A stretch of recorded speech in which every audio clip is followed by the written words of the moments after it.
Então, parte 2 aí, continuação aí de cintura escapular, tá? Agora a gente vai começar vendo os músculos, como eu falei para vocês lá na primeira parte. Então, a gente ia começar vendo por onde? A gente ia começar vendo pelos estabilizadores da escápula.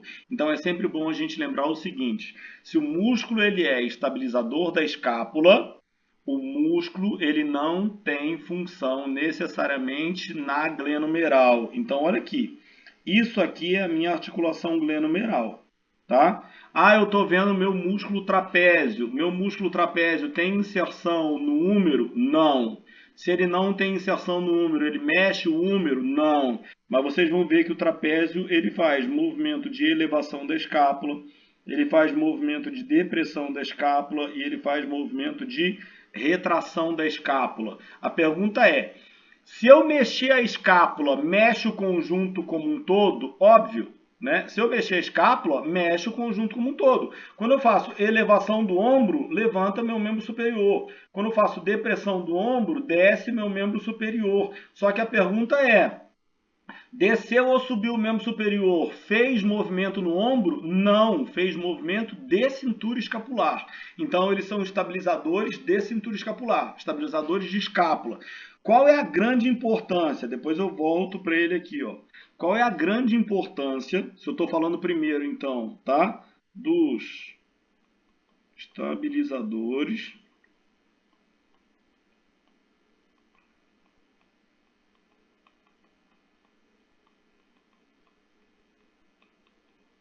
tá? Dos estabilizadores de cintura escapular, principalmente então dos estabilizadores da escápula.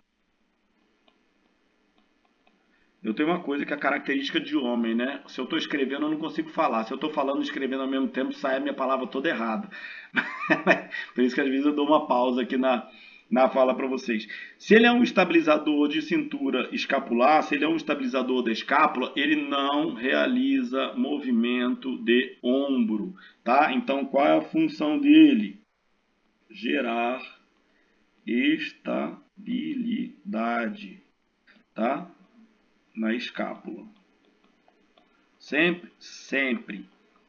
Felipe, mais o trapézio faz elevação, mais o trapézio faz depressão, mais o trapézio faz retração. Pergunta: a gente passa o dia inteiro fazendo elevação de ombro, depressão de ombro, retração de ombro? Não, a gente faz isso em alguns momentos.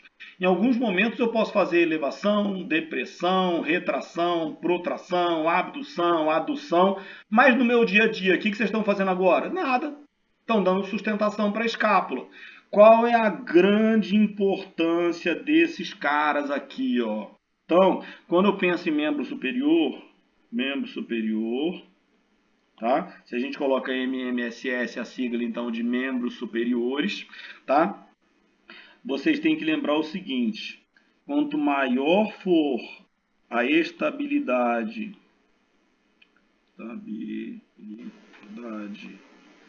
proximal, a consequência disso, maior força distal.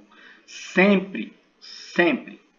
Então, sempre trabalha de proximal para distal. Então, a gente, às vezes, vê erro do pessoal de educação física. Nossa, o meu cliente, o meu aluno não consegue mais ganhar força do bíceps. Mas por quê? Porque talvez a escápula dele não esteja com estabilidade. E quer ver um exemplo clássico disso? Vamos disputar. Eu tinha uma aluna, tá, em Campo Grande, que era campeã brasileira, sei lá, de queda de braço. Né? Ah, então quando você vai fazer, eu não sei nem se o nome é esse, mas, né, se eu estiver falando alguma besteira, mas, né, queda de braço, todo mundo conhece como queda de braço, a pessoa vai lá e vai disputar. Um pega lá no punho da outra, tudo, e tem que chegar e encostar o braço lá embaixo. Beleza, para testar a força naquele determinado movimento, né? Segura, na verdade não é no punho, né? Segura no dedo, um do outro, tudo para fazer aquele movimento até chegar lá embaixo. Beleza? Aí eu posso disputar a queda de braço de duas formas. Então eu vou disputar a queda de braço com o Miguel. Aí eu vou lá, vou ver quem é mais forte. Aí eu falo: Miguel, você vai colocar a outra mão nas suas costas, tá? Então ele vai pegar essa mão aqui e colocar para trás. E essa mão aqui vai segurar na minha, então, para a gente disputar. Só que eu, em vez de eu colocar a minha mão para trás, eu seguro a minha mão na mesa ou em algum ponto fixo. Quem vai ter mais força? Quem está com ponto fixo ou quem não tem ponto fixo? Sempre quem tem ponto fixo. Sempre. Então, o que vocês têm que lembrar aqui quando a gente está pensando aqui, ó? Quanto melhor for o ponto fixo, ou seja, quanto mais estabilidade eu tiver no meu ponto fixo, mais força eu vou ter no meu ponto móvel. Então, os pontos móveis, os músculos dinâmicos, eles são mais distais. Então, eles dependem de uma boa estabilidade proximal. Então, se eu tenho uma boa estabilidade proximal, a chance de eu ter sucesso no meu movimento distal, ela é muito mais significativa. Tá? Então eu vou ter um resultado muito melhor do que o esperado. Então, às vezes, o cara não está conseguindo ganhar nos músculos do antebraço, nos músculos do braço. Por quê? Porque a escápula ela está flutuando, porque a escápula não tem força. E essa vai ser, então, a grande função dos músculos estabilizadores da escápula. Então, vamos voltar para ele aqui, tá? Para o nosso trapézio, que está aparecendo aqui. Vou apagar aqui o que eu tinha feito aqui para vocês, tá? Então a gente observou aqui que o trapézio ele não tem inserção no braço, ou seja, no húmero. A inserção dele é uma inserção direta, tá? Uma inserção direta então na escápula. Então olha o que está acontecendo aqui. Quando eu vou pegar, eu vou ver lá origem, tá? Do trapézio. Ele aparece, ó, linha nucal superior, então aparece lá no occipital, linha nucal superior. A gente tem linha nucal superior, linha nucal média, linha nucal inferior, protuberância occipital externa, tudo isso aqui é acidente ósseo do occipital. E depois, olha o que acontece. Processos espinhosos das vértebras torácicas. Epa, peraí. Só que aqui ainda está faltando processos espinhosos das vértebras cervicais e processos espinhosos das vértebras torácicas. Então, quando a gente fala de torácica, a gente tem 12. Quando a gente fala de cervical, a gente tem mais 7. Então, quando eu estou olhando aqui o trapézio, a origem do trapézio, o trapézio está pegando desde a nuca lá em cima, da linha nucal, aí ele pega cervical e pega todas as torácicas. Então, olha a origem dele. Olha como é que ele é um músculo grande. Então, a gente fala que o trapézio ele é um músculo pluriarticular. Por quê? Porque ele pega várias articulações. Pega desde a da articulação suboccipital, todas as articulações cervicais, todas as articulações da torácica. Se eu tiver um problema de trapézio, eu posso ter dor torácica? Pode. Posso ter dor cervical? Posso. Posso ter dor suboccipital? Posso. E assim vai. Posso ter dor lá na escápula? Posso. Mas por quê? Porque o trapézio pega tudo. E aí uma observação para vocês que é muito importante. A gente tem alguns músculos, e aí entra o trapézio também, que tem uma inervação que não é inervação relacionada a nervo espinhal, que tem inervação relacionada a nervo craniano. Isso a gente viu lá na nossa aula de introdução, né? Quem são os nervos espinhais, quem são os nervos cranianos. Lembram disso? Né? Então, nervo craniano, a gente tem olfatório, óptico, oculomotor, troclear, trigêmeo, abducente, facial, vestíbulo coclear, glossofaríngeo, vago, acessório e hipoglosso. Esse 11º par craniano, que é o nervo acessório, tá? Ele é responsável pela inervação de alguns músculos do pescoço, entre ele trapézio e fibras superiores. E olha que importante, quando a gente fala de inervação, então, de nervos cranianos, os nervos cranianos, eu tinha falado para vocês, os nervos cranianos, eles saem, então, do tronco encefálico.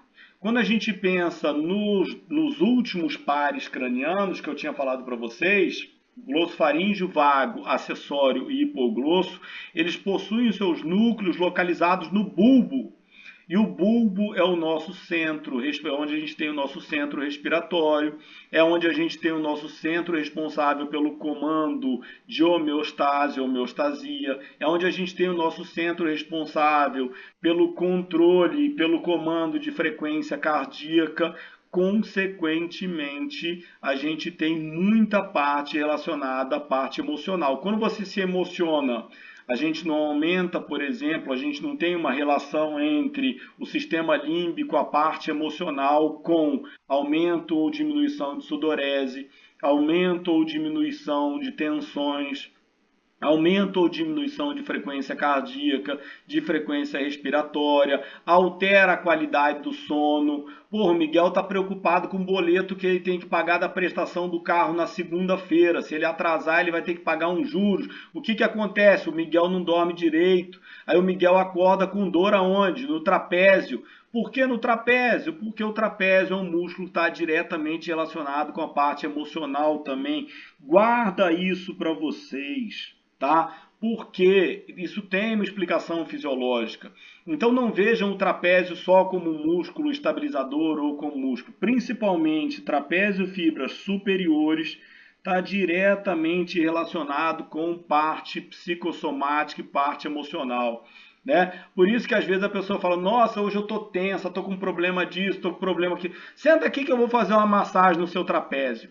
Né? Mas por que isso? Porque está diretamente relacionado com a parte emocional. Faz sentido? Faz todo sentido. A sua avó fazia isso, mas nem sabia por quê. Né? Mas existe uma explicação. Então tem muita coisa, né, que a gente fala, nossa, isso aqui vem desde o tempo da minha avó. Ela fazia, dava certo, ela sabia que dava certo, ela só não sabia explicar o porquê. E hoje em dia a gente sabe as explicações e os porquês de quase tudo. Ou, né, tem muita coisa que a gente não sabe a explicação até hoje, mas isso aí a gente sabe a explicação. Então lembra, o trapézio, ele é um músculo muito importante, ele vai ter uma função muito importante aí para elevação, mas por causa dessa inervação, por causa da relação dele com o tronco encefálico, ele vai ter também uma função bastante importante, aí, uma relação bastante importante no que a gente chama, aí, ou no que a gente vai falar então de tensões emocionais. Fala aí, Miguel. Essa tensão do trapézio é por causa da compressão do nervo craniano ou não necessariamente? Não, não. Se você tiver uma compressão do nervo craniano, por exemplo, se você tiver uma compressão, aí você não vai ter a tensão no trapézio. Você vai ter dor no trapézio e alteração de sensibilidade no trapézio. Então você vai ter uma Entendi. disestesia, você vai ter outra manifestação. Dificilmente você tem compressão de nervo craniano. Tá? Por quê? Porque como eles saem lá do tronco encefálico, eles têm uma passagem toda mais protegida do que os outros nervos. Tá? Entendi. Normalmente a gente tem muito mais compressão de nervo periférico. Então eu vou ter compressão de plexo braquial, né? A gente vai falar depois de síndrome, né, do desfiladeiro cérvico torácico, síndrome do piriforme, síndrome disso, aí a gente tem pontos de compressão muscular, tá? Mas ela está relacionada muito mais à parte emocional, ou seja, de onde sai aquele estímulo. Então a gente pode desenvolver pontos gatilhos nesse músculo. E muitas vezes eu estou tratando, então vamos supor, vamos tratar a Mariana hoje chegou com muita dor no pescoço. Aí eu vou conversando com a Mariana e eu percebo que a Mariana está cheia de problema. Tá com problema com o marido, tá com problema, sei lá, se é marido, se é ex-marido, que não paga pensão, que é com filho, que é com não sei o que lá, com criança, com tudo. Chegou cheio de dor no pescoço.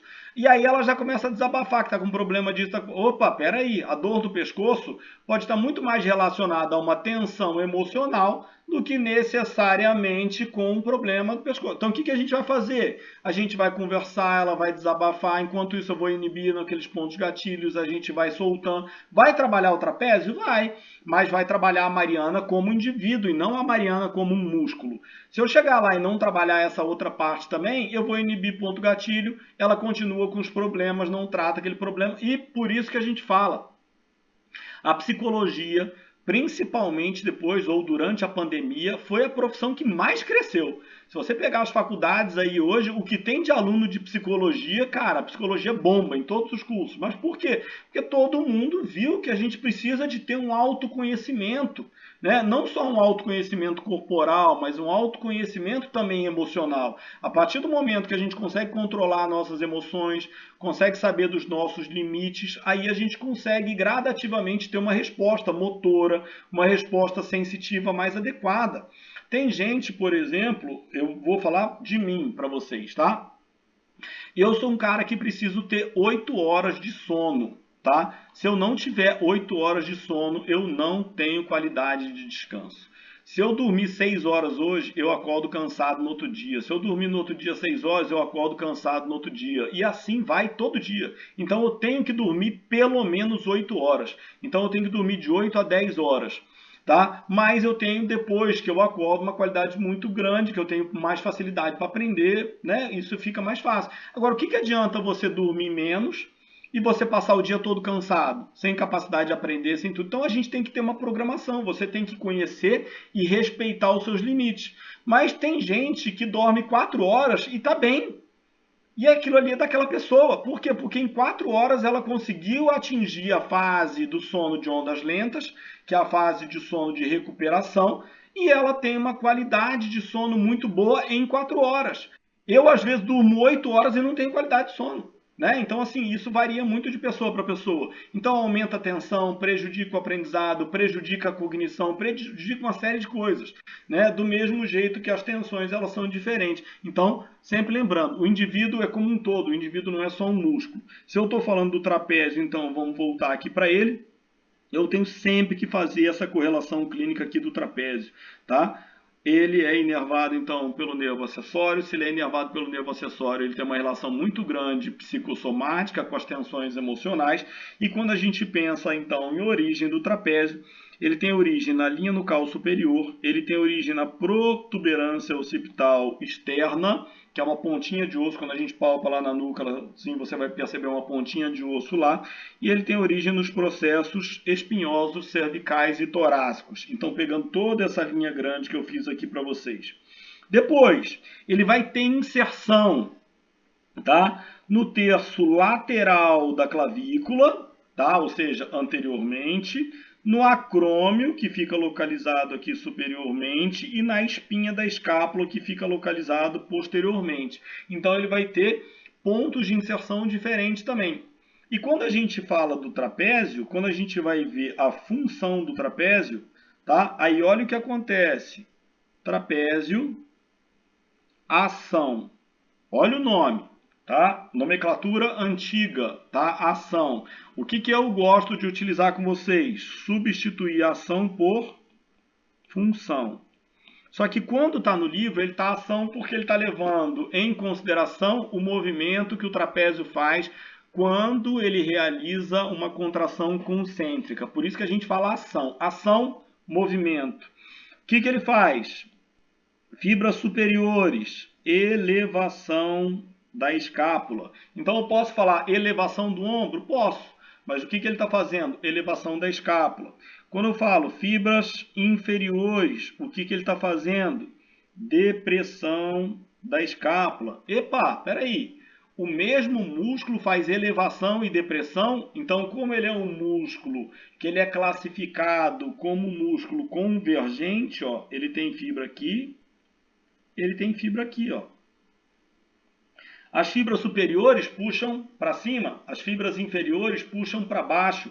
As fibras intermediárias ou médias, elas fazem o quê? Rotação da escápula durante a abdução do ombro, mas elas também são responsáveis por um movimento que a gente chama de retração. O que significa retração? Puxar a escápula, aproximar uma escápula da outra, ou aproximar a escápula da linha média.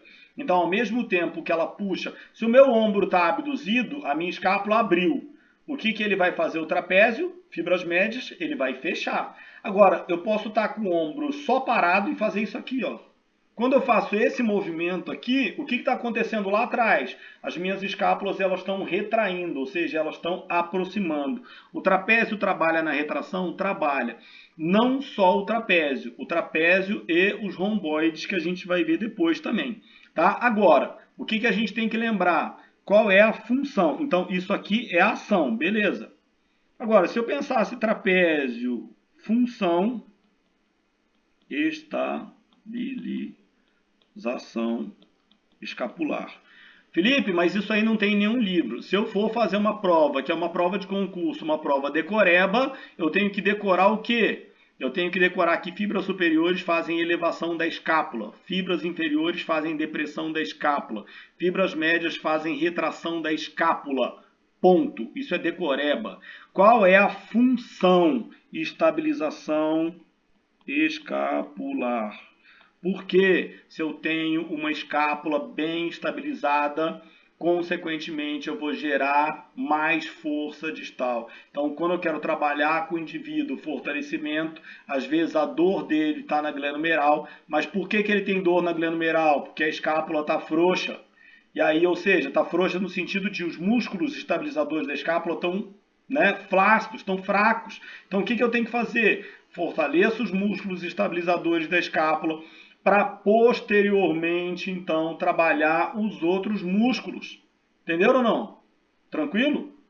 Tá? Então, a partir do momento que eu trabalho os estabilizadores da escápula, uma escápula bem estável, lembra da nossa analogia. Se eu estou disputando queda de braço com o Miguel e eu tenho um bom ponto fixo, eu vou ter muito mais força. Se o Miguel não tem ponto fixo, ele não tem força. Aí a pergunta, o problema do Miguel está no bíceps? Não, o problema do Miguel está no outro braço, que ele não está tendo um ponto de apoio. A partir do momento que eu dou um apoio para ele, ele passa a ser mais forte.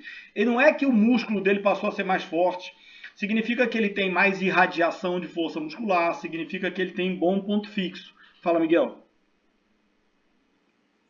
Eu tenho que trabalhar as 3 fibras musculares, ou seja, superior, média e inferior, para ter mais estabilidade, é isso? Ou não necessariamente? Eu posso trabalhar retração, por exemplo, e rotação utilizando o romboide. Vai me ajudar a ter mais estabilidade, tanto para o ombro como para essa força distal, ou não necessariamente? Tem que trabalhar os 3 mesmo. Por exemplo, na academia, vou organizar um trabalho para um cliente meu. Então, eu tenho que trabalhar fibras superiores, o trapézio como um todo, mais a retração para ter uma melhor estabilização, ou não necessariamente eu preciso trabalhar dessa forma? Miguel, aí vou te responder de outra forma. Depende. Depende do quê? Entendi. Depende do teu paciente. Entendeu? Depende do teu cliente. Então, por exemplo, se a escápula dele... Mas eu digo assim, aquele cliente que não tem um problema necessário. Tem que tratar tudo, tem que fazer tudo. Eu peguei um cara que peguei um cara que é sedentário. Vou trabalhar fortalecimento de trapézio. Se eu trabalhei o superior, eu tenho que trabalhar o inferior. Por que isso? Eu tenho que trabalhar necessariamente o médio? Normalmente o médio trabalha, toda vez que você trabalha o superior e o inferior, você trabalha o médio também. Mas por quê? Porque o superior faz elevação, o inferior faz depressão. Então eles são antagonistas. Então a gente tem que levar em consideração o seguinte: toda vez que eu trabalho um músculo que faz elevação, eu tenho que trabalhar o músculo que faz depressão também. Por quê? Porque senão eu vou ter uma tendência de deixar o ombro dele mais alto, mais encurtado, o músculo encurta de um lado do outro. Toda vez que eu estou trabalhando rotação interna do ombro, eu tenho que trabalhar também a rotação externa. Só que isso aí a gente está falando de forma geral. O cara chegou, tá lá todo organizadinho, eu não posso desorganizar esse cara. Trabalho só superior, trabalho só... então o cara chegou na academia, um grande erro, tá?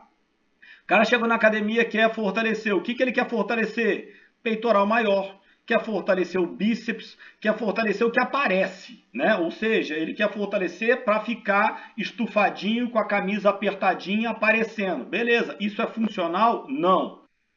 O que é o certo? O certo é fortalecer o bíceps, fortalece tríceps. Fortalecer o peitoral maior. O peitoral maior ele é um rotador interno, então eu tenho que trabalhar também os rotadores externos. Quem são os rotadores externos? Infraespinhoso e o redondo menor, que é o sinergista do infraespinhoso. Por que isso? Porque senão o cara vai sair da academia assim, com uma rotação interna de ombro. Mas o objetivo dele é fortalecer peitoral? Sim. mas eu não posso fortalecer o peitoral deslocando o meu ombro. Então, meu ombro tem que continuar no mesmo lugar e eu tenho que ter uma hipertrofia de peitoral sem mexer na estabilidade. A partir do momento que eu trabalho só rotação interna, eu gero um desequilíbrio, que a gente chama de falha posicional. E aí você vai ver muito cara que vai para academia que o cara é assim, ó. Ele é rodado internamente, ele tem o Então, ombro. se ele já tiver um desequilíbrio como esse cara, já tiver o ombro rodado previamente, eu trabalho Aí você tem que priorizar o outro lado. o outro lado. Entendeu? Aí, Entendi. normalmente, esse cara que ele tem um desequilíbrio, ele vai ter uma tendência de desenvolver dor ou problema. Por quê? Porque ele tem uma falha posicional. Se ele tem uma falha posicional, ele vai ter uma tendência de desenvolver problema. Sempre, sempre. Né? Vai desenvolver problema? Não necessariamente. Tem gente que tem falha posicional, você olha pro cara, o cara é todo torto, mas nada dói. Então vou mexer com ele, deixa ele do jeito que ele tá. Por quê? Porque aquilo ali é igual casa de marimbondo. Eu tinha um professor que na época de faculdade ele falava, cara, tem paciente que é caixa de marimbondo, que você tem que mexer com muito tato. Por quê? Porque o cara é todo desorganizado. Aí vai você aprender um monte de coisa e falar, vou organizar esse cara. Puta, cara, aí você descompensa ele todo. Por quê? Porque ele é todo compensado. Aí quando é igual aquelas torrezinhas que você começa a erguer a torre, ela tá toda tortinha, mas tá ali em pé. Aí você fala, nossa, eu vou ajeitar a torre. Aí quando você começa a ajeitar, desaba tudo. Aí você fala, puta, e agora? Né? Então, assim, isso é um problema muito grande. Então, a gente tem que respeitar as peculiaridades de cada um. Mas, de forma geral, como ele é estabilizador da escápula, quando eu penso em função, eu penso em estabilização. Felipe, quero trabalhar o trapézio com função de estabilização. Trabalho em contração concêntrica, isométrica ou excêntrica? Isométrica. Trabalho postural, RPG, cadeias musculares. O que o cara faz? Pompagem, organiza, mantém. Mantém, mantém, mantém, mantém, mantém. Para quê? Para dar reeducação. E outra coisa que é importante também, quando você dá um comando de movimento e o cara faz o comando de movimento de forma dinâmica, ele faz o movimento e volta. Tem um aprendizado? Tem, mas ele tem um aprendizado dinâmico, não um aprendizado estático. Quando você está fazendo, por exemplo, alguns exercícios do Pilates, Pilates trabalha muito com estática, trabalha muito com reeducação. Hoje em dia se fala muito em educação física, fala trabalho de fortalecimento do core. O que é o core? Os músculos estabilizadores lá da região pélvica, né? A musculatura abdominal, os músculos pélvico-trochanterianos. Por quê? Porque se eu tenho uma boa estabilidade, eu vou ter um bom centro gerador de força. Aí fala assim, o que é o core? É o nosso centro de força. O que significa o centro de força? É o cara que dá estabilidade para que todos os outros possam ter força. Se eu tenho uma instabilidade na região central, todo mundo passa a ser fraco. Se eu tenho uma estabilidade na região central, todo mundo passa a ser forte. Então, se eu estou trabalhando fortalecimento de trapézio com o objetivo de corrigir postura, como é que eu trabalho? Estático. Né? Então eu posso fazer uma contração isométrica, manter na postura e fica. Isso a gente trabalha muito. Felipe, mas eu quero trabalhar na academia, porque eu quero trabalhar com o trapézio dele hipertrofiar. É outro objetivo, é outro cliente, é outra forma de trabalho. Só que o que eu tenho que fazer? Trabalhei fibra superior, eu tenho que trabalhar todo mundo que puxa para baixo também. Eu posso gerar uma hipertrofia aqui? Posso, mas eu tenho que gerar uma hipertrofia sem gerar um encurtamento. Já viram aqueles caras que trabalham bíceps, só que o cara trabalha o bíceps, em vez de ele trabalhar o bíceps fazendo a extensão completa, ele faz um movimento curtinho. Aí ele fica com o bíceps hipertrofiado, só que desse tamanho, parece que ele tem uma bolinha. E o outro cara que trabalha certo, ele fica com bíceps grande, mas ele fica todo homogêneo. Então tem gente que faz fortalecimento do bíceps na academia e que ele sai da academia, eu não sei, mas assim, vocês têm que começar, a partir do momento que vocês vão trabalhando, vocês vão começando a reparar. Tem alguns caras que saem da academia sem esticar o cotovelo. Ele sai da academia com o cotovelo meio dobrado. O que significa isso? Que ele saiu encurtado. Por quê? Porque se ele trabalhar até o final, ele tem que sair com o bíceps, né, forte, né, sentindo que ele gerou uma hipertrofia, mas tem que sair com o cotovelo esticado. Se o cara está saindo com o cotovelo todo dobrado, significa que ele encurtou o bíceps. Então para tudo, amigão, para, alonga, né? Por quê? Porque você não vai passar o teu dia a dia sem fazer extensão completa de cotovelo. Se o cara saiu da academia assim, você fala, epa, peraí, cara, vamos voltar, vamos, né, colocar isso aqui no lugar porque está errado. Ou seja, o trabalho foi feito de forma errada. E se esse cara trabalhou na academia assim, esse cara vai ser o seu futuro cliente na fisioterapia. né? Por quê? Porque a chance dele desenvolver um problema por falha posicional é grande. E aí eu sempre brinco com os profissionais de educação física, né? Que eu falo, olha, vocês são os nossos maiores, né, fornecedores de paciente ortopédico. Por quê? Porque se você não trabalha bem com o cara na academia, você passa o cara pra gente, né? Porque esse cara vai desenvolver o problema, vai ter que fazer fisioterapia. Só que hoje em dia, os profissionais de educação física estão trabalhando cada vez melhor. Do mesmo jeito que eu tenho profissionais de educação física excelentes, eu tenho ruins. Do mesmo jeito que eu tenho profissionais de fisioterapia excelentes, vocês estão aqui hoje, domingo de manhã, buscando conhecimento, né? E se diferenciando dos outros. Tem outras pessoas que não estão nem aí, né? Que ontem saíram, foram beber e tudo, e não estão nem aí para o assunto. O que vai acontecer? Quando chegar lá na frente, quem que o cara vai procurar para tratar? Vai procurar o cara que resolve o problema dele. Não vai procurar o técnico, vai procurar o profissional. Esse cara da educação física é a mesma coisa. Procurei um personal. Fui lá, o cara fez, começou a me gerar dor, o que eu vou fazer com ele? Normalmente, eu até brinco com meus alunos o seguinte, normalmente a gente não fala porque dispensou. A gente só dispensa, dá uma qualquer desculpa. Dificilmente o cara vai chegar na sua cara e vai falar, olha, cara, eu não quero mais fazer com você porque não tá dando certo, eu comecei a fazer com você, começou a surgir um monte de problema. O cara não fala nada, o cara só some, né? Ele some. Mas ele não fala para você, mas ele fala para todos os amigos dele que o seu trabalho é uma bosta. Entendeu? Esse é o grande problema. Então, na fisioterapia, a mesma coisa, né? O cara chega para você e pergunta assim, nossa, você me indica, não, você faz fisioterapia com o Miguel, você gosta? Cara, eu fui lá, foi uma bosta, não resolveu o meu problema, tudo. Mas para você ele não falou nada. Ele só sumiu. Fala, ah, Miguel, não tá dando mais, um abraço e tudo, entendeu? Então, assim, às vezes, eu falo até para os meus alunos de educação física, você chega na academia e tem um cara que tem aluno um atrás do outro. E tem o outro cara que não tem aluno. E esse cara que não tem aluno, ele fica procurando o defeito, né? Por que aquele cara tem tanto aluno? Ele fica querendo colocar defeito. Nossa, esse cara então é porque ele deve ser gente boa. Nossa, porque ele deve fazer alguma coisa. Nossa, porque ele deve dar alguma vantagem. Nossa, porque o preço dele é mais barato. Não é, o problema não é do cara, o problema está em você. Você tem que ver o que eu estou fazendo errado, que eu não estou conseguindo ter o mesmo objetivo que o cara. Né? Aí você vê, profissionais de educação física que estão atendendo, em vez do cara estar atendendo, o cara está prestando atenção e respondendo mensagem do celular. Porra, cara, é uma coisa que para mim não tem sentido. Ah, beleza, durante lá, eu tô lá com o personal, paguei o cara 40 minutos, uma hora, o cara tem que estar comigo 40 minutos, uma hora, dando atenção para mim. Se o cara tá comigo lá e de repente ele começa a responder mensagem no WhatsApp, cara, na segunda vez que eu vou falar, amigão, beleza, pô, não vou mais fazer. E toda vez o cara é um puta profissional, mas ele não tá sendo profissional. A atitude dele não é profissional. Eu tô pagando por um horário e o cara não tá me dando atenção. Né? Na fisioterapia a mesma coisa, celular do lado. No intervalo entre um paciente e outro, a gente sabe que hoje em dia a gente se comunica tudo, beleza. Ah, vamos fazer uma foto, uma selfie, tudo. Faz no momento apropriado. Mas no momento que você está trabalhando, foco no trabalho, né?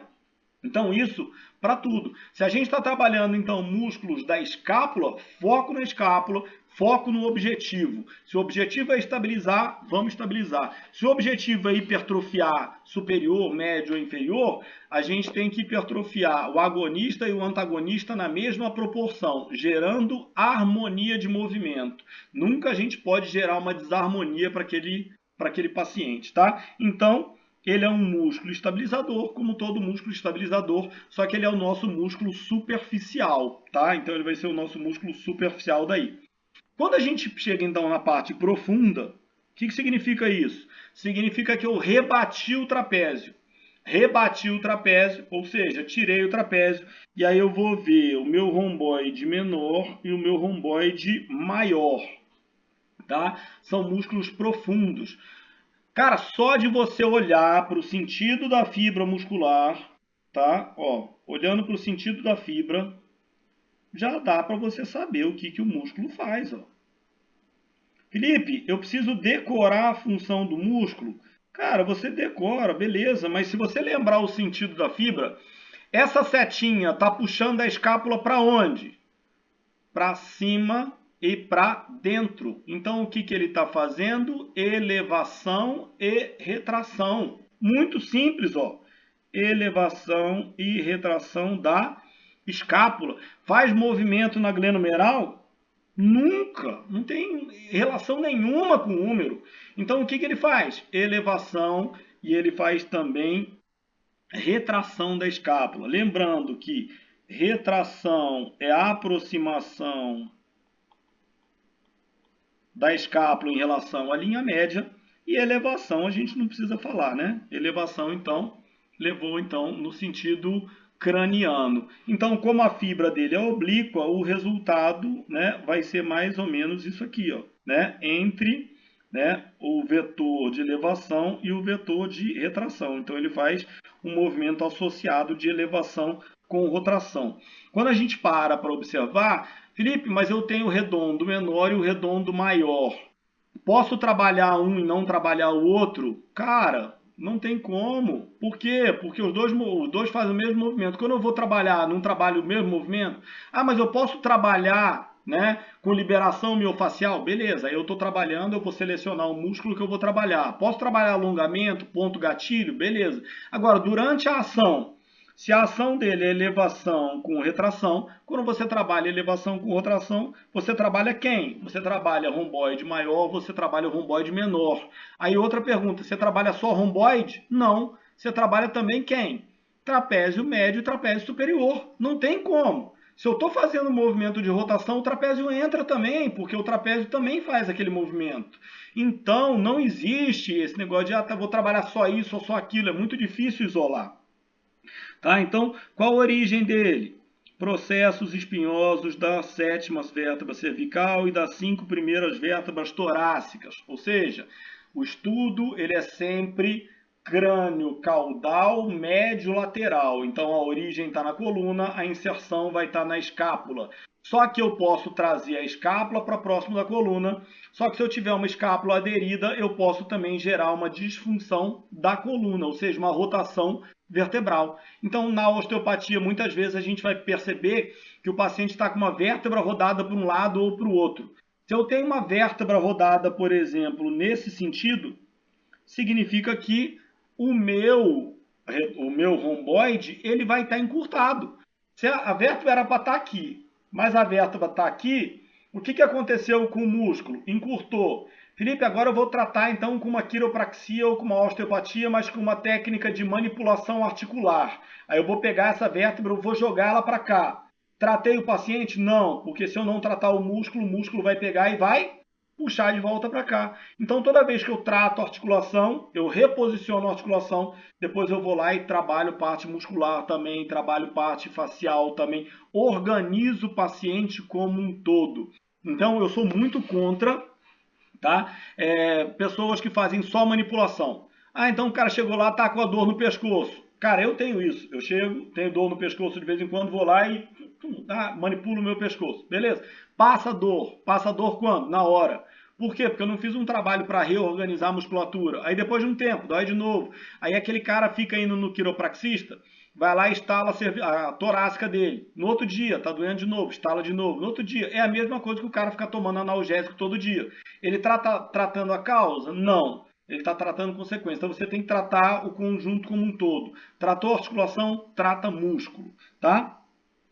Inserção, então, tá? Borda medial da escápula, tá? Desde a espinha da escápula até o ângulo inferior. Então ele pega aqui, ó, a espinha da escápula, tá? Até o ângulo inferior da escápula. Ele não tem inserção no ângulo superior da escápula. Lembrando, então, né, que esses nomes que a gente está dando aqui, ó, origem e inserção, nada mais são do que pontos de inserção, ou seja, tendões musculares, tá? Mas eu posso estar contraindo. Normalmente, né, o movimento aí está relacionado à escápula, e quando a gente pensa em romboide, mesma coisa. Função principal, estabilização.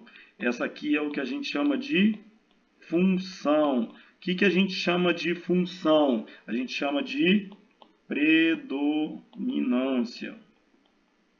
Ou seja, ele é um músculo predominantemente estático.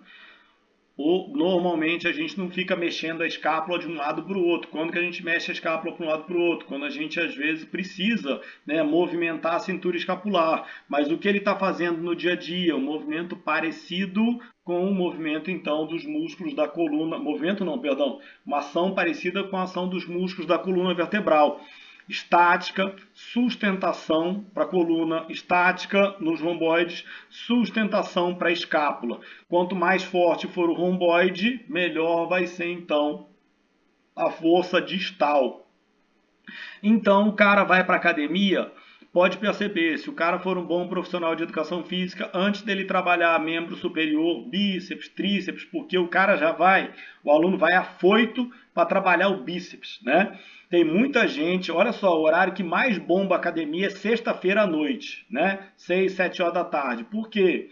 Eu estou falando isso meio de brincadeira, mas é verdade, porque muita gente quer sair à noite, os fortinhos, e aí ele vai 6 ou 7 horas da noite para malhar antes de sair à noite. Por quê? Porque quando você sai da academia, você sai inchado, né? E aí o cara coloca uma camiseta coladinha, tá lá, no outro dia o músculo já não está mais tão inchado, né? Então a menina também faz a drenagem linfática dela para entrar no vestido.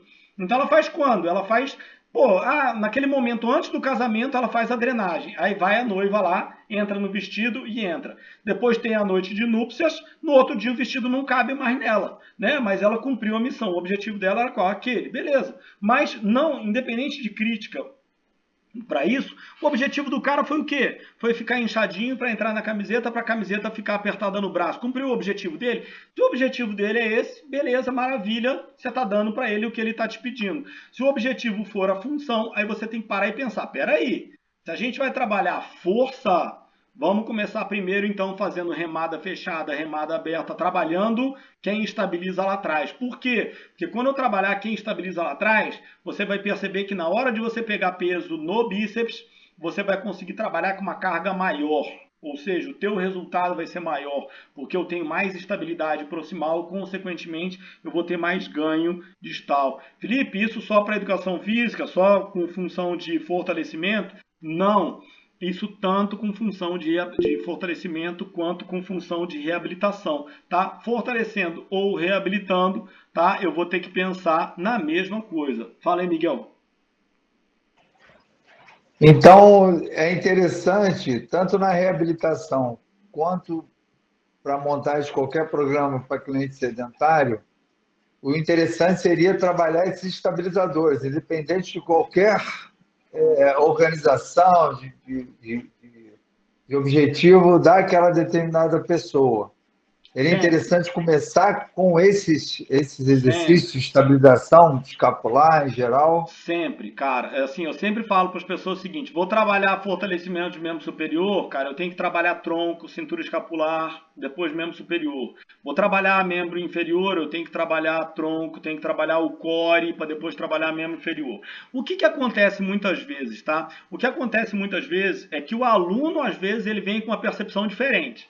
Então, por exemplo, o aluno chegou, procurou um personal com o objetivo de emagrecer. E para emagrecer, ele pensa que emagrecer significa subir na balança, né, e pesar menos. Então, ele quer um resultado na balança.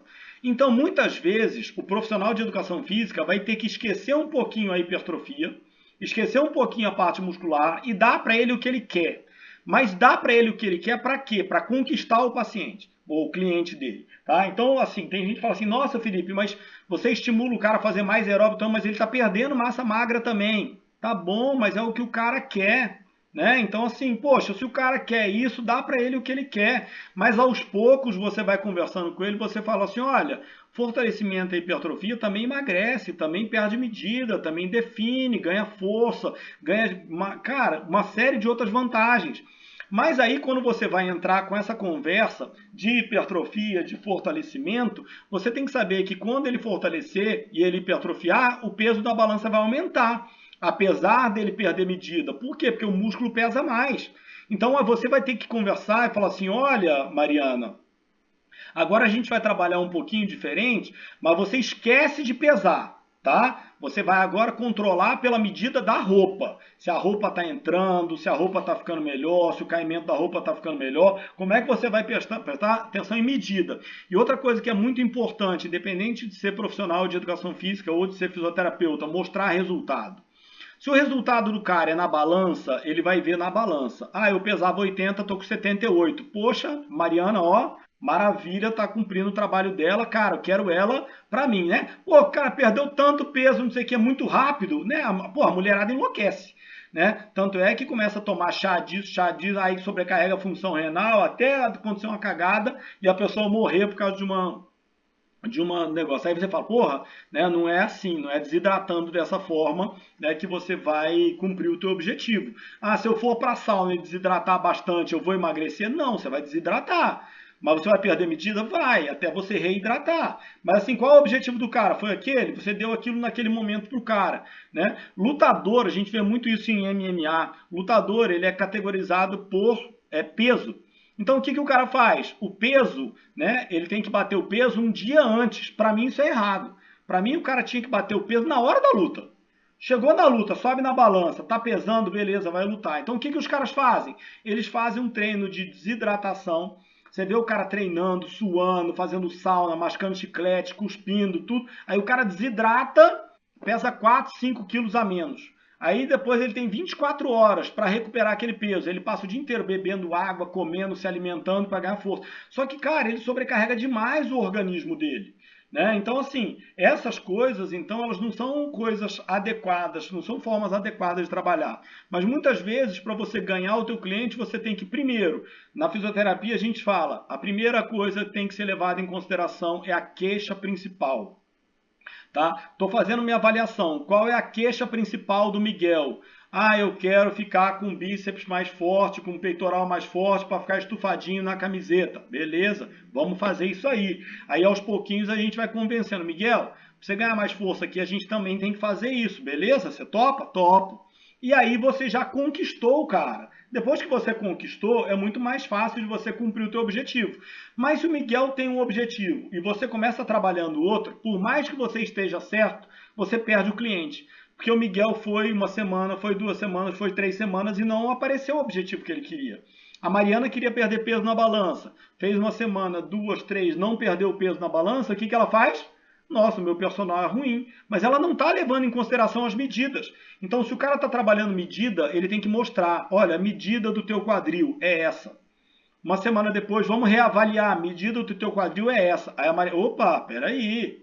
Né? Então, vamos esquecer o parâmetro balança e vamos levar em consideração o parâmetro medida, entendeu? Mas o resultado ele tem que ser mostrado sempre, tá? Independente dele ser de estabilidade, dele ser dinâmico, dele ser estático, a gente sempre tem que trabalhar, avaliar e reavaliar. E outra coisa que é importante, que eu sempre falo para os alunos, é o seguinte, independente de profissional de educação física ou de fisioterapia, independente se você está treinando ou se você está tratando, avalia e reavalia a cada sessão. Tá? Entrou hoje, avaliei no começo, como é que você está se sentindo? Tá isso, tá aquilo, não sei o que lá. Terminou o treino ou terminou o tratamento, como é que você está se sentindo? Vamos reavaliar. Cara, quando você faz isso, o que acontece? Você mostra para a pessoa que a pessoa está ganhando e você, consequentemente, vai tendo uma maior participação, a pessoa vai se empolgando, a chance daquela pessoa voltar na academia no outro dia é muito grande. Por quê? Porque, pô, ela saiu de lá empolgada. Nossa, a Bruna foi lá com o objetivo hoje e ela saiu de lá, cara, percebendo que ela melhorou. A chance dela voltar no outro dia é muito maior. Se você não mostra isso para a Bruna, talvez a Bruna não lembre, ela não consiga perceber isso. Aí ela vai num dia, vai no outro, e o cara faz a mesma coisa todo dia, nunca mostra resultado, aí a Bruna vai, hoje eu não vou, né? Fisioterapia, mesma coisa. Às vezes os ganhos são mínimos, mas a gente tem que pegar e mostrar pro cara, olha, você não conseguia fazer isso, agora você consegue. O cara nem se toca naquilo. E aí quando você mostra isso pro cara, o cara, caraca, é mesmo, né? Quando eu chegava aqui eu não fazia isso, agora eu tô fazendo. Entendeu? Você queria falar, Miguel? Não, é só para concluir, no tratamento também, na reabilitação, por exemplo, de uma hérnia lombar, eu tirei ele da crise, ou torácica, eu consegui tirar ele da crise. É importante também trabalhar esses estabilizadores escapulares, no geral, para ele não entrar mais na crise, ou estabilizadores no geral, como transverso, do abdômen, enfim. Para sempre, Miguel. Assim, aí até o que eu falo, pessoal, a diferença do profissional de educação, existe uma linha muito tênue, né, do profissional de fisioterapia para o profissional de educação física. Né? Então, assim, aí eu passo ele para um profissional de educação física e o profissional de educação física, a partir do momento que ele está reabilitado, o cara vai treinar ele. treinando sempre tudo, né? Ele não vai treinar só um segmento, ele vai treinar proximal, médio, distal, proximal, médio, distal. Se o cara fizer a cagada lá e trabalhar só distal, esse cara vai voltar para você com problema, né? Então, assim, tem que existir diálogo, as equipes elas são multiprofissionais, eu tenho que dialogar com um profissional de educação física de igual para igual e conversando sem ter medo de perder meu paciente. Eu não posso falar assim, poxa, mas eu reabilitei o cara em 2 sessões e agora o cara vai ficar lá ganhando dinheiro lá com o personal a vida toda. Não tem problema, porque aquele paciente vai indicar outros pacientes para você. Então, assim, não é interessante para você ficar com o mesmo paciente a vida toda. Se você está com o mesmo paciente a vida toda, significa que você não está tendo resultado. Entendeu? Do mesmo jeito que o cara lá também tem que ter os resultados dele, né? Do mesmo jeito que a nutricionista tem que ter resultado. Então a gente fala equipe multi, fisioterapeuta, psicólogo, nutricionista, profissional de educação física, todo mundo se conversando. Então se você tem um cara da sua confiança, o paciente não tem ninguém, não tem nutricionista, não tem profissional de educação física, não tem ninguém. Você tem um profissional de educação física, um médico com quem você tem diálogo, você vai indicar para esse cara. Por quê? Porque você vai continuar sabendo daquele paciente, tendo um feedback daquilo e poder ajudar aquele cara. E aquele cara um dia se voltar, vai voltar para você. O médico, se ele tem confiança em você, ele vai indicar para você. Por quê? Porque você dá feedback para o médico. Você vai falar para o médico, olha, ele está assim, assado, não sei o que, dá sugestão, tá? Como é que foi a cirurgia? Foi assim, assado, entendeu? Então isso é muito importante, tá? Então, continuando aqui nos estabilizadores da escápula, a gente vai ter um outro músculo que se insere aqui na escápula, que ele é o nosso elevador da escápula. Então, ó, a ação nem precisa a gente falar, né? Quase brincadeira. Se o músculo é elevador da escápula, qual a função dele? Elevação da escápula. Então, ele se insere no ângulo superior da escápula, tá? Então, a gente tem que lembrar que o ângulo superior da escápula fica na porção medial, né? Por quê? Porque o ângulo lateral é onde a gente tem, então, onde seria o ângulo lateral, onde a gente tem a nossa cavidade glenoide. Então, a gente tem lá o ângulo superior, ele vai ser, então, o ponto de inserção do elevador da escápula. E o elevador da escápula é um músculo profundo do pescoço. Ele vai ter origem, então, nos processos transversos das vértebras cervicais, tá? Das 4 primeiras vértebras cervicais, atlas, axis, C3 e C4, tá? O que a gente tem que levar em consideração a parte clínica? Dor cervical. Felipe, se eu tenho uma dor cervical alta, pode estar relacionado com uma falha posicional de escápula? Pode. Pensa o seguinte, o trapézio, ele tem inserção no ângulo superior da escápula e ele também tem inserção nos processos transversos das vértebras cervicais, C1, C2, C3, C4. Se eu tiver uma escápula mais baixa, o que esse elevador da escápula vai fazer? Vai puxar esses processos transversos também para baixo.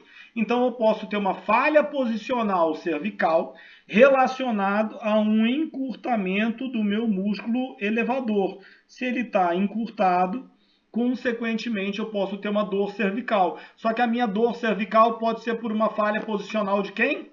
Da escápula. Aí o que você faz? Trabalhe um reposicionamento, sempre levando em consideração a simetria, olhe simetria de escápula, a altura da escápula direita, a altura da escápula esquerda, estão simétricas? Maravilha! Aí eu trabalho simetria da escápula, devolvi a escápula para a posição de origem. Quando você vai chegar para tratar a cervical, o cara fala, ué, mas a dor na cervical sumiu. Sumiu por quê? Porque o cara que estava puxando a cervical parou de puxar, entenderam ou não? Então sempre correlaciona. Elevador da escápula tem que levar em consideração, ou tem que lembrar dele toda vez que você tiver uma dor cervical alta, dor subnucal, dor cervical alta, dor para inclinação, ponto gatilho de cervical alta, porque esses pontos gatilhos, eles podem estar relacionados diretamente com esses pontos aqui, ó, que são os pontos de inserção, então, do nosso músculo elevador da escápula. Então, sempre correlacionar, então, com a parte clínica. A gente fica o tempo todo fazendo elevação da escápula? Não, ele é um músculo profundo. Ele faz elevação da escápula? Faz. Ele é o único que faz elevação da escápula? Não. A gente acabou de ver. Trapézio e fibras superiores fazem elevação da escápula. Os romboides fazem elevação com retração. É claro que na elevação da escápula, ele é o principal elevador junto com o trapézio, porque quando você olha o direcionamento das fibras dele, né? Se a gente for pegar aqui, por exemplo, o direcionamento da fibra dele, olha como é que as fibras são.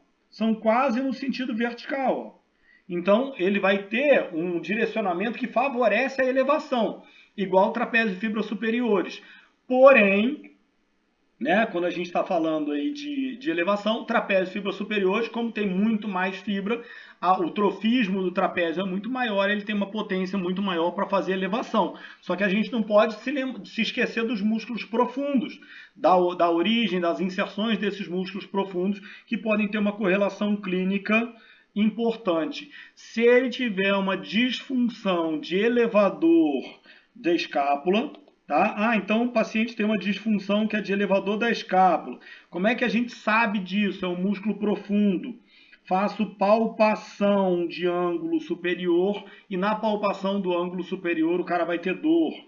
Faço palpação de processos transversos de C1, C2, C3, C4 e o cara vai sentir o incômodo. Aí né, bate aquele sinal de alerta. Incomodou na palpação cervical, incomodou na palpação de ângulo superior, provavelmente eu tenho encurtamento de elevador da escápula. O que eu tenho que fazer?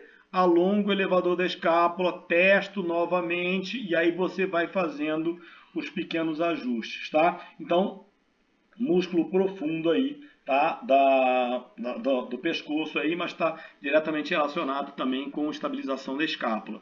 Esse cara aqui é extremamente importante e extremamente negligenciado, tá? Quem que é esse cara aqui? O nosso músculo serrátil anterior. O serrátil anterior, ele tem a origem dele nas costelas e ele tem inserção na escápula, mas na borda medial da escápula. Então ele está aqui, ó, ele passa pela frente. Aqui a gente tem uma vista posterior, tá? Então ele está saindo daqui, ele vem para as costelas, ó. Serrátil anterior, ele vem para as costelas. Só que o que ele faz? Ele vai puxar a escápula nesse sentido. Felipe, qual é a grande função ou a grande ação do serrátil anterior? O serrátil anterior é aquele cara que vai puxar a escápula em direção às costelas. Então ele não tem a função de fazer protração, retração, elevação, depressão, abdução e adução. Tá? Ele até faz um pouquinho de protração, tá? Que é um pouquinho de abertura, tá? Mas a grande função dele, quando a gente pensa em serrátil anterior, é aproximação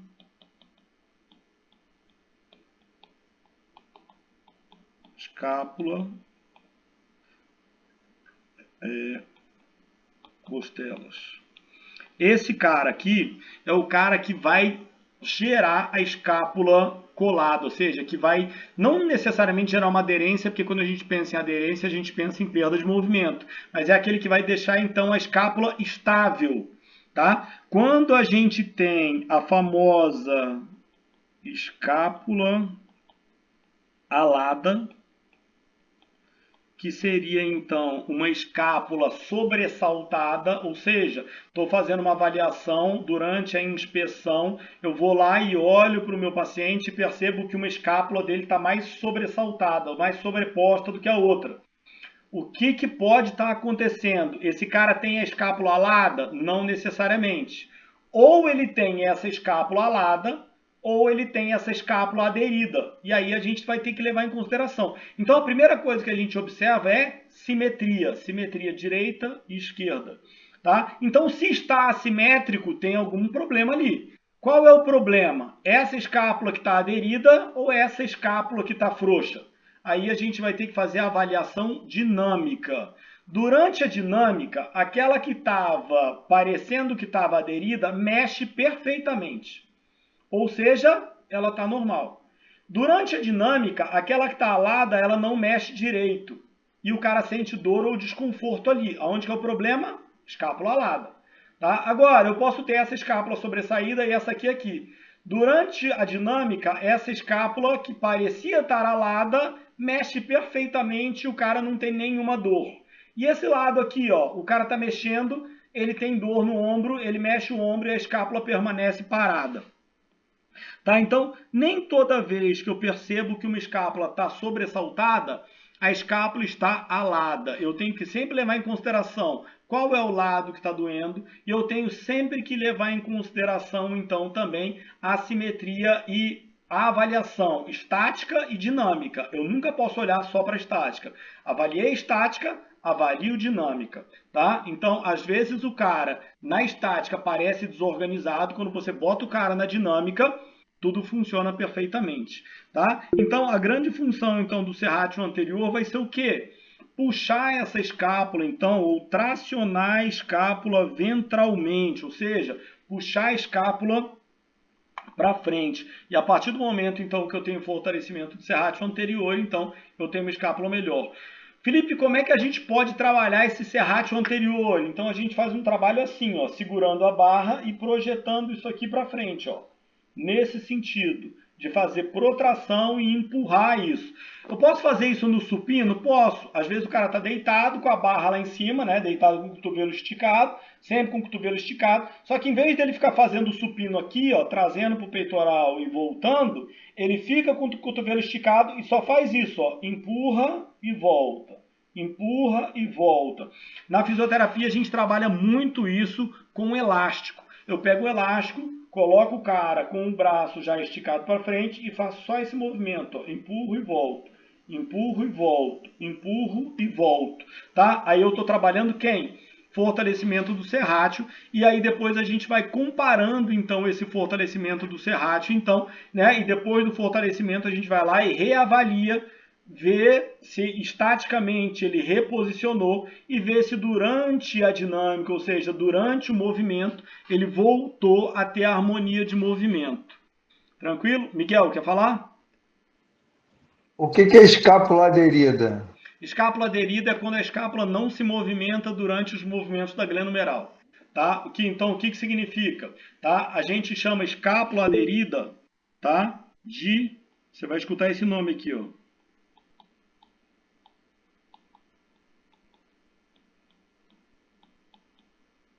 Discinese ou discinesia escapular, tá? O que significa isso? Tá? Deixa eu colocar aqui para vocês. Tá? Se eu for desenhar uma escápula aqui, ela vai ser mais ou menos assim, tá? O que significa isso? Quando eu tenho movimento do ombro, que eu estou falando então, movimento do húmero, quando eu estou fazendo o movimento do húmero, até 60 graus de movimento, eu tenho movimento só do húmero. Isso aqui é glenohumeral. De 60 para 120 graus, o que acontece? A minha escápula tem que rodar. Então, esse movimento aqui, ó, é escapular ou escápulo torácico. E depois, de 120 até 180, eu tenho movimento de inclinação de tronco. Ou seja, toda vez que eu estou fazendo a minha abdução, nos primeiros graus de abdução, quem entra? Só a glenomeral, é só o húmero que está mexendo. Agora, a partir daqui, eu vou, quando eu estou fazendo uma avaliação então, do meu paciente, estou olhando ele de costas, no primeiro momento, a escápula fica parada. Depois de 60 graus, você vai perceber que a escápula começa a rodar. Se uma escápula abre e a outra permanece parada, o que você tem aqui? Você tem uma discinese, uma falha de movimento da escápula, ou seja, essa escápula está aderida. Pergunta, o ombro vai deixar de fazer os 180 graus? Não. Tá? Só que, qual é a diferença? É que ele vai fazer 180 graus, só que se a escápula não está mexendo, o que vai acontecer? A glenomeral vai mexer mais do que o normal. Consequentemente, o cara vai ter dor aonde? No ombro, dor glenomeral. Mas qual é o problema dele? Na escápula. Então, qual é o tratamento? Mobilização e liberação da escápula. Tá? Então, hoje em dia se fala muito em ritmo escapular. Então, se vocês escutarem esse termo, nossa, professor, o fulano de tal falou de ritmo escapular. O que que é ritmo escapular? É a escápula acompanhar o movimento da glenomeral, ou seja, ter ritmo de movimento, tá? Ter harmonia de movimento entre o movimento do húmero e o movimento da escápula, tá? Só que às vezes as pessoas vão criando termos, né? Antigamente a gente falava de perda de mobilidade ou escápula aderida. Depois veio o termo discinesia escapular. O que é discinesia? Dis, prefixo, alteração. Cinese, movimento. Então, uma alteração de movimento na escápula. Depois virou discinese em vez de discinesia. E hoje em dia se fala muito ou se usa muito o termo ritmo escapular. Perda do ritmo escapular. Se perdeu o ritmo é porque está parado, né? Então, ele não está movimentando, ou está parado, ou não está movimentando de forma adequada. Por que que virou ritmo escapular e deixou de ser discinese? Porque muitas vezes ele deixou de estar parado, ela se movimenta, mas ela não se movimenta de forma adequada. Então, ela tem uma perda de ritmo, uma perda de harmonia com o movimento do ombro. Consequentemente, se tem uma perda de harmonia, aí eu vou ter como consequência disso, então, alguma disfunção de glenomeral, tá? E continuando aqui ainda em músculos estabilizadores, olha que músculo importante que a gente vai ter aqui, ó. Nosso músculo peitoral menor. Ninguém trabalha peitoral menor na academia, todo mundo vai para a academia para trabalhar o peitoral maior. É a mesma coisa que eu perguntar para a mulherada. Bruna começou a malhar, foi para a academia. Bruna vai malhar glúteo, vai trabalhar o glúteo máximo. Por quê? Porque o objetivo dela é ficar bem no biquíni, né? A Mariana foi trabalhar glúteo máximo. Por quê? Porque o objetivo, eu estou falando de forma superficial, né? A maioria da mulherada vai trabalhar glúteo para quê? Para ficar com o bumbum durinho. Qual é o músculo que aparece? O superficial. Então é muito comum negligenciar os profundos. Só que os profundos são estabilizadores. Então eu trabalho o superficial, o peitoral maior, beleza, mas eu tenho que trabalhar o peitoral menor.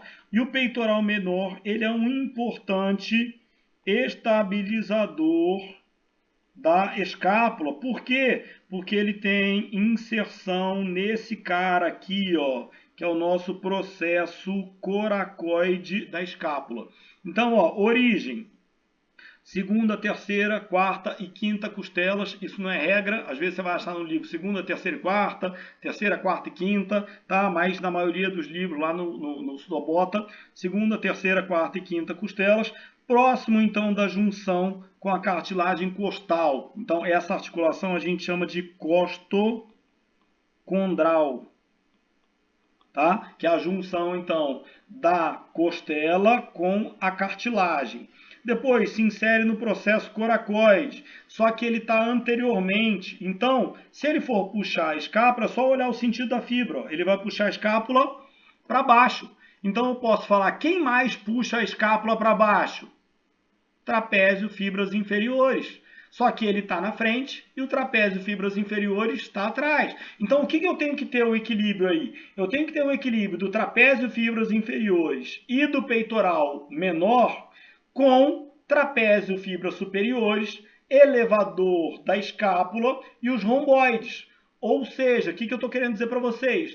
Eu tenho que ter um equilíbrio entre quem puxa para cima e quem puxa para baixo, para eu não deslocar essa escápula para cima nem para baixo, gerando uma falha posicional. Tá? Então esse peitoral menor ele tem uma tendência de ser negligenciado e a gente palpa o peitoral maior através das costelas e se eu tiver um encurtamento ou um estiramento do peitoral menor, a gente vai sentir pontos gatilho também no músculo peitoral menor, tá? Então, sempre, vocês vão perceber que quase todos os músculos que são estabilizadores, eles são profundos, tá? Então, assim, ó, tirando aí o nosso trapézio, que foi superficial, todos os outros que a gente está falando aí são músculos profundos, tá?